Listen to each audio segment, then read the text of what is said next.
Hello everyone and welcome back to my channel today. My name is Christian and today we're here to talk about the new record from Falling in Reverse. It is titled Coming Home. It is their fourth studio record and the follow-up to 2015's Just Like You. Now if you don't remember, Just Like You was meant to be a sequel to the Escape the Fate album Dying Is Your Latest Fashion, and I thought it was a really fun record. I didn't think it was really a Dying Is Your Latest Fashion sequel. I thought there were moments on there that were, but songs like Just Like You would never have been on that album. So I really enjoyed that record. It wasn't my favorite. My favorite from them is Still Fashionably Late, a record that has divided a lot of people, but I don't know, for some reason it connects with me. But on this record, we see a shift in Falling in Reverse's sound, going from the quirky, fun metalcore that they were doing on all their records up to now, and going more into an arena rock sound with a tinge, a little bit of pop punk thrown in there. And this is a great record from Falling in Reverse. There are so many brilliant songs within this record. There are some songs that maybe don't hit as hard as others do,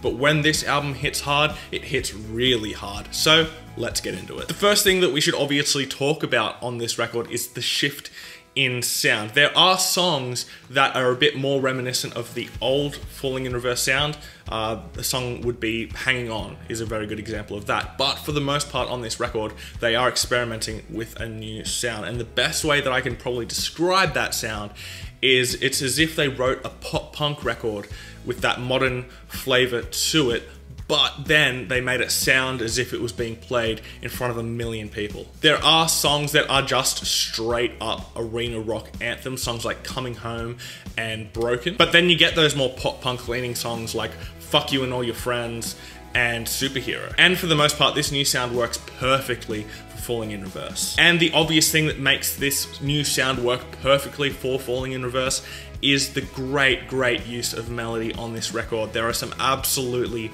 massive choruses on this record. Honestly, they're probably some of the biggest melodies that Ronnie Radke has ever written. And the instrumental is used perfectly to back those melodies up. There's a level of simplicity to every single bit of instrumentation on this record, but it's all done to highlight those melodies, highlight those vocals, and make them the forefront and focus of this record. And if that's what they were going for, they absolutely succeeded. But it doesn't matter how good your melodies are, if you don't have a great vocalist to sing them, then it's not going to matter. But luckily for Falling in Reverse, they have one of the most underrated vocalists in rock music today.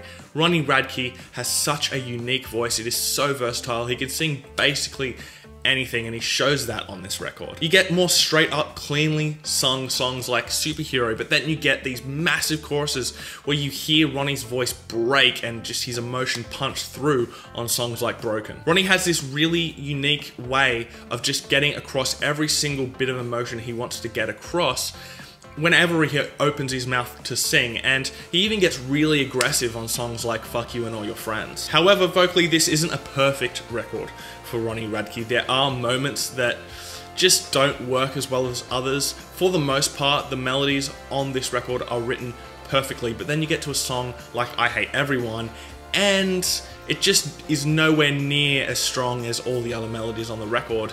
It's just a real big step down. And even with Ronnie's great vocal performance on this record, it's once you start to listen to the words that he's singing that you start to find a few holes. Once again, I Hate Everyone is an absolutely prime example of this, and it's got some of the worst lyrics I've heard in a very long time, and you only have to go to the bridge of this song, the line that leads that bridge out, where he just screams, "Everyone but you."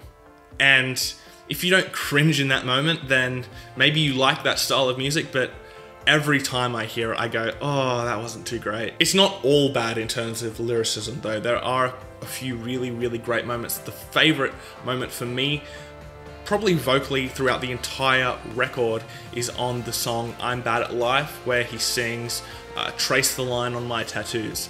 The combination of the melody he's singing there and the words that he's saying, for some reason, just jumps out at me and connects with me, and I just really love that line. I'm not sure why it is out of every single line on this record that it's that moment that really hits me, but if you listen to it and it hits you, then I know I'm not crazy. Now, of course, we need to get onto the instrumental section of this record, and there's one thing that stands out massively on this record, and it's a complete shift in the guitar playing. And this is something that can be very, very easily explained as Falling in Reverse's lead guitar player, Jackie Vincent, left the band. So on this record, you don't get that really technical riffing that you've gotten on every other Falling in Reverse record, and you don't get all those great guitar solos. There are a couple, but they're not to the same standard as Jackie did them.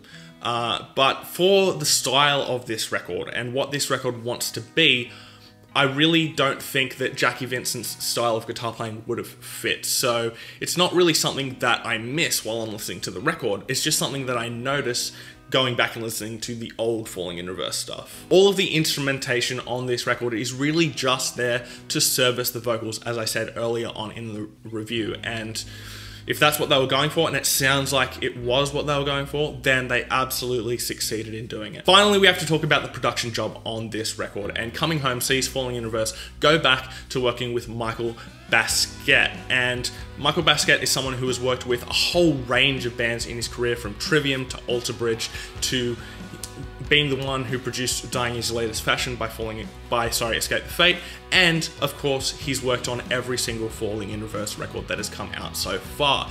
And another thing to note about this record is Ronnie Radke also gets a production credit. But once again, Michael Basquiat captures just exactly what Falling in Reverse want to sound like, and it's not overly polished. You can still hear the imperfections in the instrumentation, and most notably in Radke's voice. They really could have just washed Radke's vocals with that top 40 production, but they didn't. They allowed that emotional center of his performance to come through, and if they hadn't done that, I really feel like this record would have lost a whole lot of heart. And once again, as I already said, Ronnie also gets a production credit on this record, and it's really great to see that a musician has this much invested in his songs, and to be that involved, being one of the producers on the record, is just really great to see, and something that I wish more bands would do. Overall, this is a great record from Falling in Reverse. There are moments in the middle of the record where the record kind of dips a little bit, but it starts brilliantly and it closes